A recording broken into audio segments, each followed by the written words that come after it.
Okay, this video is about yet another radiator shroud installation. This one is even taller than the one for the Ranch. This one is 6 inches tall. And it's primarily for the Zenith Super Duty because it's a slower airplane with lots of power. That also does have a ramp in the cowling that allows the air to get in here. So a lot of this up front here you're going to be cutting off, but we'll leave it. But you're going to be trimming it off so that it matches the cowling. Some of the shrouds we've had show that this first screw is right at the firewall. Well, this radiator, where the tubes are sticking forward like this, the radiator should be moved aft a little bit so that when you put your silicone 90-degree tubes on here, they clear the firewall just barely. That way, all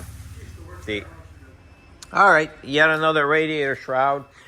This one was originally made for the Zenith Super Duty. As you can see, it's yet another inch taller, 6 inches. The one we showed in the video from yesterday was 5 inches. That was for the Ranch S21. It's a faster airplane, but the same power. In any case, there are options here as far as how much cooling you need for various airplanes. Super Duty being slower with same power output as the Ranch, for instance, would need a little bit more air. Now, we'll lay this up here with the tubes at the top. So obviously this is the top towards this is the belly of the airplane. One thing to keep in mind here, some of these videos have shown the first hole here is at the firewall. Well, that was with the plastic type of radiator, a little bit different than this. This is specific for the Super Duty where these tubes stick forward. You want to push the radiator aft a little bit behind the firewall. Firewall will be somewhere out here because you want these tubes the silicone 90s to bend and go up and just clear the firewall. So that means this hole will be further aft on the belly of the airplane. So if you put the silicone 90s on ahead of time and rig the radiator shroud and everything up underneath the airplane, you'll be able to position it properly. Of course, the new radiators, cowlings for the Super Duty have a built-in fiberglass scoop that comes up to the top of the firewall. And that's what you're going to have the air coming in, and the sides also of the cowling will be somewhere in here, and you're going to cut this lining up with the fiberglass part on the cowling. Let me rig that up and we'll take a look at that. Now this is a 31-inch long radiator, so the shrouds do not need as much trimming on this edge here. Might want to cut this last little piece off.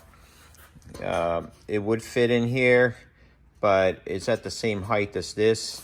So this goes right here and right there. So when you put this up and you push it underneath like that, the rivets, because you're going to rivet this edge to this edge here.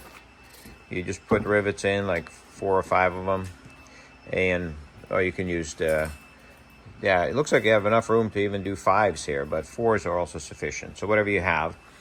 And then if you took this off, then this will be able to push all the way up against it and you'll get a nice fit. So let me put those on so we can see what it looks like, and we'll talk about the cowling. Okay, let me mention the back piece. We do supply a rear piece that can be riveted to these flanges like that. And then in order to close it up completely up to the airplane, you might have to take some scrap aluminum and bend it and rivet it to this so you can close off this back. Or if you wanted to just leave that open, then you would have to then close off this area right here, across here, so air can't escape through here. Just bend a piece of aluminum that goes across. You can silicone it to the radiator here and rivet it to here or bolt it to it. All right, so now we have it flipped over and cowling is in place here. As you can see, this cowling has a ramp or an inlet to the radiator. Right now we just have everything overlapped. This, like we talked about, is going to be mounted back a little bit. Nose wheel will come up here, somewhere in here. You're going to be putting your 90-degree silicone elbows on here. Might have to trim out a little bit here. So it depends on, how far back you put this. There's no restriction on how far back you can put the radiator. Of course, there's just 90s just have to barely clear the firewall. And then your cowling goes up to that. And then you're going to close off the back.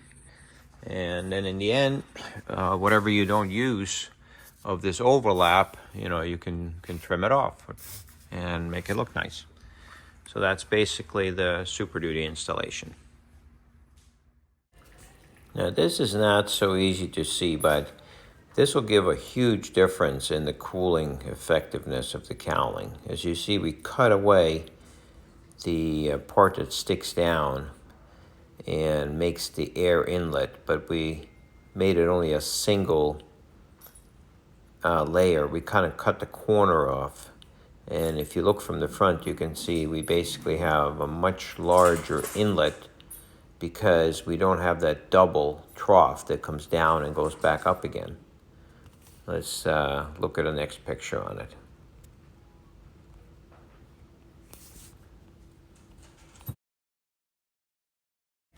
Here's a slightly different view where you can see the purpose of this was to put two pieces of metal, one on each side, to make the entire bottom of the ramp accessible for the air going up and in on top of the radiator.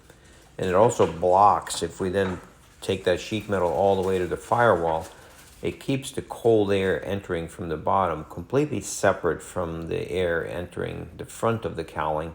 And if you look on the side here, you'll see those round holes all the way to the left and right. And we're exiting the air that cools the engine separately and keeping the air duct underneath completely separate, so we get all cold air in and out of the radiator. All right, so here you can see me and my friend Steve when we did the 175 installation. We made these real thin pieces of aluminum, one for the right and one for the left side of the cowling. And they cover these two troughs in order to create a flat, continuous inlet for the radiator without the hot air from the cowling also entering the same area. And then you can see we opened up the exhaust port a little bit on the right there. We made that more of an elongated hole, and that's in order to be able to lower the cowling and get it on and off the airplane properly without having to break stuff. And then there's lots of little holes left and right again, and that's the cowling air that has a place to exit, and we wanted that. So we could separate the cowling air versus the air going up into the radiator. Other considerations are, and here you can see it again, nose wheels. You have to clear the nose wheel with a cutout, and yet other considerations are making sure that, you are baffling this ramp all the way to the firewall.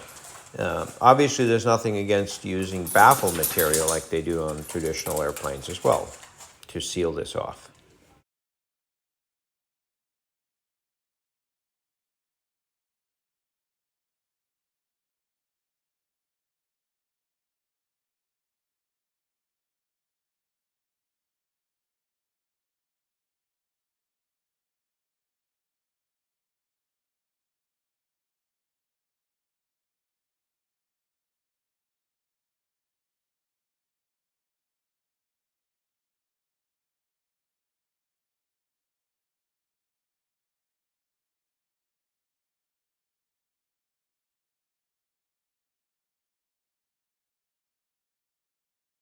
Now, it's difficult to put this information everywhere for every installation, but if you're watching this, I would suggest also going back and watching the Viking 175 installation video, because this cowling was fitted to that to the airplane that first had that, and you will be able to see some of this in that video.